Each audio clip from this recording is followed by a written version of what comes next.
और ये खबर बीकानेर से। भारत पाक सीमा का पहली बार ध्रुव से निरीक्षण।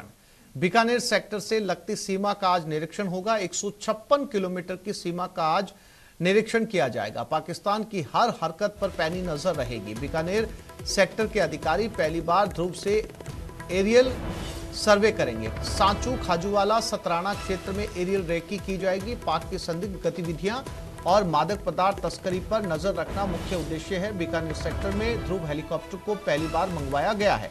ध्रुव AHL हेलीकॉप्टर पिछले साल ही BSF के बेड़े में शामिल हुआ था। कम समय में ज्यादा दूरी का निरीक्षण करना और पाक की हर गतिविधि पर नजर बनाए रखना अब ध्रुव का काम होगा।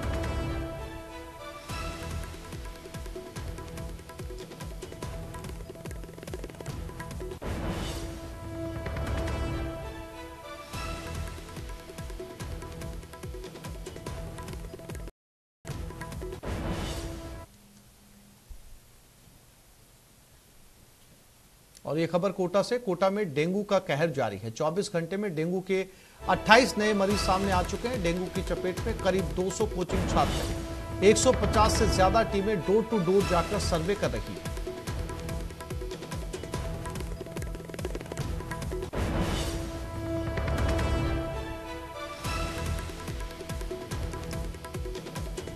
तो कोटा में पूरे प्रदेश में सबसे ज्यादा डेंगू के मामले सामने आ चुके हैं और जितने कुल आंकड़े सामने आए हैं डेंगू के, उसमें आधे से ज्यादा तो कोचिंग में पढ़ने वाले वो बच्चे हैं जो डेंगू के चपेट में आए हैं, लगभग 150 से ज्यादा।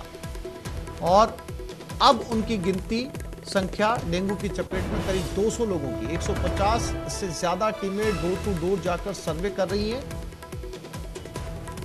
24 घंटे में डेंगू के 28 नए मामले सामने आ चुके हैं। तो कोटा में लगातार डेंगू से और 200 कोचिंग छात्र अब तक इसकी चपेट में आ चुके हैं।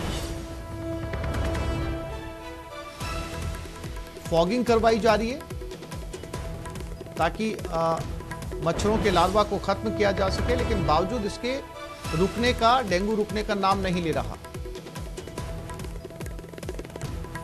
और ये खबर जैसलमेर से। बीजेपी की तीसरी परिवर्तन यात्रा। नेता प्रतिपक्ष राजेंद्र राठौड़ रामदेवरा पहुंचे हैं। बाबा रामदेव की समाधि के दर्शन किए। प्रदेश अध्यक्ष CP जोशी, संगठन मंत्री चंद्रशेखर भी रामदेवरा पहुंचे। रामदेव की समाधि के लिए दर्शन। सभी नेताओं ने बाबा रामदेव की समाधि पर विशेष पूजा अर्चना की।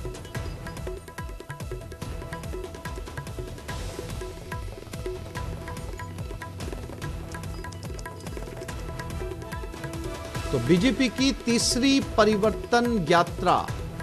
सभी बड़े नेता पहले बाबा रामदेव पहुंच रहे हैं।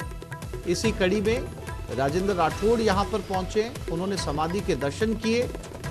CP जोशी, चंद्रशेखर भी पहुंच चुके हैं। कुछ ही देर में राजनाथ सिंह भी यहां पर पहुंच जाएंगे और उसके बाद इस यात्रा का आगाज किया जाएगा।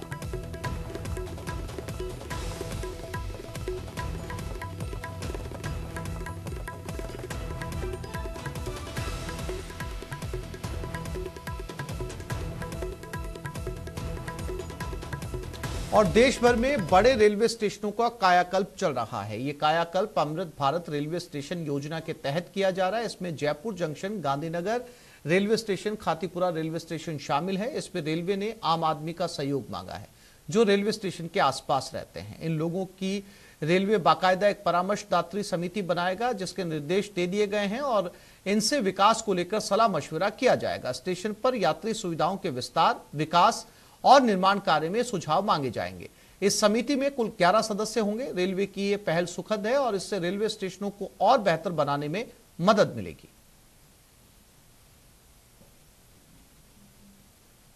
स्टेशनों पर यात्री सुविधाओं में बढ़ोतरी और उत्कृष्ट सुविधा देने के क्रम में रेलवे बोर्ड के द्वारा निर्णय लिया गया है कि स्टेशनों पर स्टेशन सलाहकार समिति का गठन किया जाए।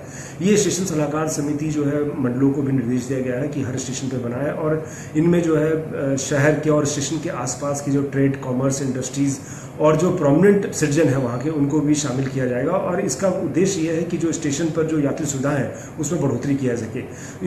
इसको ये भी मैंडेट किया गया है कि साल में इसकी 3 मीटिंग की जाएगी और जो ये कंसल्टेटिव कमेटी होगी जो कि सुझाव देगी कि क्या क्या स्टेशन पर सुविधाओं को और बढ़ोतरी किया जा सके।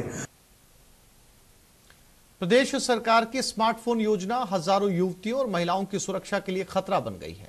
ब्यावर के रायपुर उपखंड में इस योजना में बड़ी लापरवाही सामने आई। दरअसल यहां कई ग्राम पंचायतों में योजना के तहत लाभार्थियों को दिए जा रहे फोन के साथ ही लाभार्थियों की लिस्ट रोजाना सोशल मीडिया पर वायरल हो रही है। इससे साइबर अपराधियों के लिए इन बहन बेटियों की सुरक्षा में सेंध लगाना आसान हो जाएगा। इस लिस्ट में लाभार्थी महिलाओं और बेटियों के मोबाइल नंबर, जनाधार नंबर और एड्रेस भी दर्ज हैं। ऐसे में महिलाओं और बेटियों के मोबाइल नंबर सार्वजनिक होने से उनके दुरुपयोग की आशंका बढ़ रही है। ऐसे में पर्सनल डाटा सार्वजनिक करने पर उनके परिजनों, लाभार्थी महिलाओं ने भी आपत्ति जताई है। इस मामले की संवेदनशीलता को देखते हुए रायपुर उपखंड अधिकारी सुरेश कुमार ने मामले में कार्मिकों को नोटिस जारी किया है। सरकार की ओर से जो मोबाइल वितरण हो रहा है उसके साथ साथ जो युवतियों और महिलाओं के डेटा लीक हो रहा है और उनके नंबर लीक हो रहे हैं, वर्तमान में जो महिलाओं की असुरक्षा की जो स्थिति है राजस्थान में, उस हिसाब से ये होना बहुत ही खतरनाक है और सरकार को इस पर तुरंत रोक लगानी चाहिए। चित्तौड़गढ़ जिले के मंडफिया स्थित कृष्ण धाम श्री सांवलिया जी में रूस और यूक्रेन के श्रद्धालुओं ने भक्ति में लीन होकर नृत्य किया। हालांकि रूस और यूक्रेन में विश्व युद्ध के चलते एक दूसरे पर ये हमलावर हैं, लेकिन आस्था और धर्म के नाम पर ये एकत्व भाव अनुकरणीय है।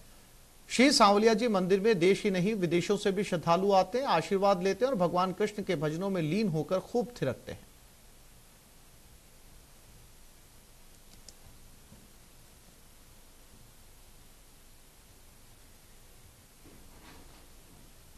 तो ये चित्तौड़गढ़ में मंदिर की तस्वीरें हैं और ये जो श्रद्धालु विदेशी आपको नजर आ रहे हैं, ये ऐसे 2 देशों के नागरिक हैं जिनके अंदर फिलहाल युद्ध चल रहा है, यानी कि यूक्रेन और रशिया। लेकिन ये दोनों यहां पर एक साथ हैं और यहां पर ये आप इनको नृत्य करते हुए देख सकते हैं कृष्ण भक्ति में, जबकि ये पड़ोसी देश हैं और इनका पिछले काफी समय से दोनों देश जो हैं वो आपस में लड़ाई लड़ रहे हैं।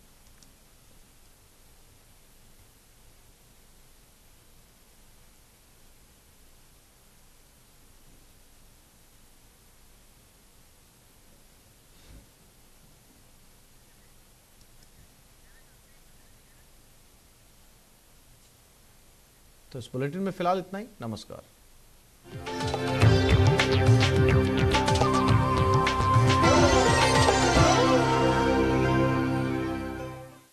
हेडलाइंस प्रेजेंटेड बाय पेट सफा आयुर्वेदिक चूर्ण, पेट सफा तो हर रोग दफा।